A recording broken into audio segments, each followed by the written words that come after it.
CBS 4's Brian Andrews is in Dania Beach, where he spoke with the owners of the dog. The owners of the dog tell me that they were out looking for that missing pit bull on Saturday when they heard the gunshots, not realizing that it was a neighbor who had shot their dog. It wasn't until the next day that deputies say they got a tip about what happened, a tip that led them to the dog's carcass miles away. This is the dad dog, right? Yes, this is the father. And the owners of Kane the pit bull say they believe he knows something bad has happened to one of his offspring. The dog you see snoozed out on the sofa in gray and white was 1-year-old Diesel, who went missing from the family's yard a few days ago. So brothers Grant and Gerald Wise went out looking for him. Maybe an hour or two later, while we're walking around, we hear the gunshots, and not thinking that, anyone would shoot the dogs because they know us and they know the dogs. We didn't put it together. Deputies showed up the next day to tell them that Diesel was dead, found near a dumpster in Hollywood. They believe he was still alive when he was dumped. And they told the family that neighbor Frank Davis, who lives across the street, had been arrested for it. Was everybody at home really upset? More than upset. We treat our dogs better than we treat ourselves. That dog would never hurt a fly. Pit bulls are very stereotyped, so it's like the minute you see a pit bull, it's like, oh, they're gonna kill.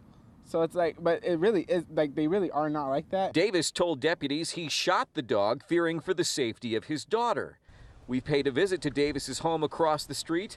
No one wanted to talk. Okay, thank you very much. The Wise brothers say they just can't believe that Diesel is gone. And they say they want their neighbor prosecuted to the fullest extent of the law. Knowing who Diesel was, it's just really hard to believe. Without a doubt, he murdered my dog. Davis is out on bond tonight. He is charged with animal cruelty and the unlawful discharge of a firearm. In Dania Beach, Brian Andrews, CBS 4 News Tonight. CBS 4's Brian Andrews joins us from downtown Fort Lauderdale, where Mr. Crist held a fundraiser tonight. Brian. Rick, here we go. Let the fundraising begin. And Crist flew into town from St. Petersburg and wasted no time going after Governor Rick Scott, saying that what the governor has done to education funding in the state of Florida is laughable and that he doesn't believe anything Rick Scott says. Thank you. Democratic candidate Charlie Crist on his way back to the airport to return to St. Petersburg after an evening of campaigning in South Florida.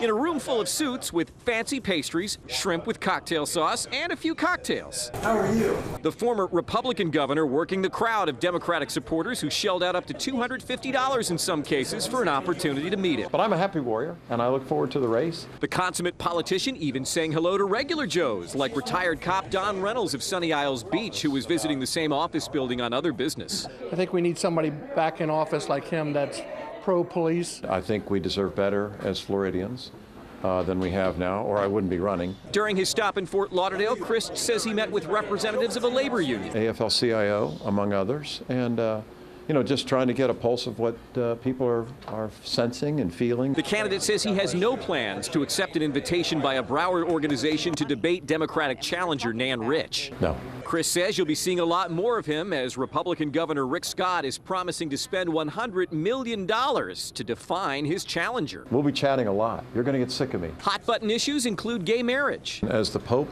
said himself, who am I to judge? And medical marijuana going on the Florida ballot. If you have a physician that wants to prescribe medical marijuana to a patient that is suffering or has loss of appetite, why would you be opposed to that? Crist went on to share with us an anecdote. He said early this morning before coming to Florida, he went to his dry cleaners in St. Petersburg and ran into a clerk there who said she supported him on his stance on medical marijuana because she suffers from multiple sclerosis and uses marijuana to alleviate the symptoms. And he says that's when it really hit home to him. Reporting live from downtown Fort Lauderdale, Brian Andrews, CBS 4 News Tonight. Here's CBS 4's Brian Andrews.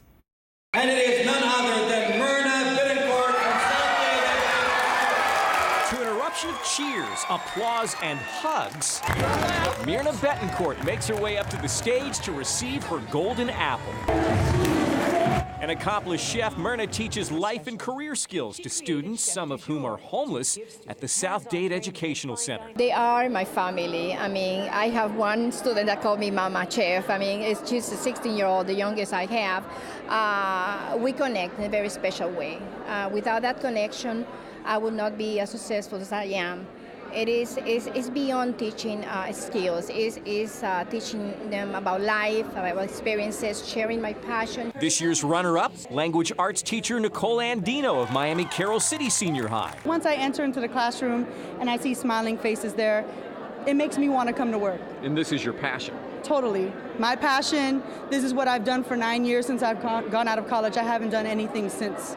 So I'm very, very enthusiastic and motivated. Finalist Jason Saunders teaches math, science, and social studies at William Lehman Elementary. Going to work every day and seeing the kids' faces is rewarding for me. Finalist Kristen Trumpeter teaches new media at Rockaway Middle. It's just such an honor to be among such a great group of teachers who feel very dedicated to their craft. And finalist Raquel Gibson of Lake Stevens Middle School gushes about her career. I have a chance to affect the future, and not many people could say that. You know, we're the ones that are getting the ones ready for a doctor, a lawyer, the basketball players. That's our hands that are molding those kids. To be a teacher, you have to care for people, you have to have a good heart. And those are the people that stay and retire from the field because their heart is in the right place. The winner of Teacher of the Year will be getting a brand new car. Also, they'll be getting some cash and a scholarship credit at Nova Southeastern University to continue their education. Reporting from Doral, Brian Andrews, CBS 4 News Tonight. Affects all of us and the cost of what we pay for our policies. CBS 4's Brian Andrews is live at the Miami-Dade State Attorney's Office with this story. Brian, this apparently went on for years, huh? Setting fires and setting floods for the last 7 years. It wasn't till a guy in federal custody said, hey, I want to make a deal, that he was able to give up the goods and lead both state and federal authorities to make this massive case.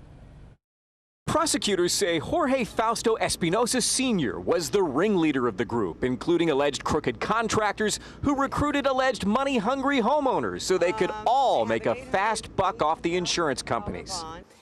The crimes outlined in this particular insurance fraud operation, we call flames and floods, use both arson and deliberate flooding as the tools to defraud various insurance carriers out of approximately $7 million.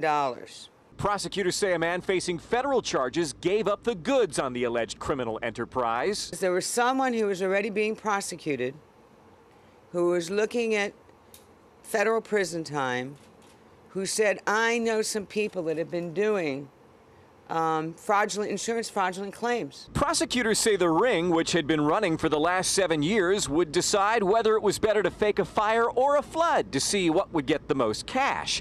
And they were pretty good at it, according to the state fire marshal's office. This alleged racket was pretty good at setting these things to the point that even experienced fire investigators couldn't tell at first they were fraud.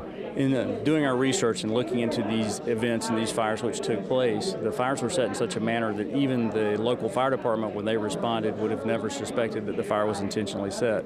Therefore, many times they would have never seen a need to call a fire investigator to the scene. 22 people accused in a fraud of more than $7 million that all homeowners in Florida are now paying for. That $7.6 million is embedded in every one of our fellow neighbors' insurance costs. They're the ones picking up the tab. They are the victims of this crime, and it is time they got a break.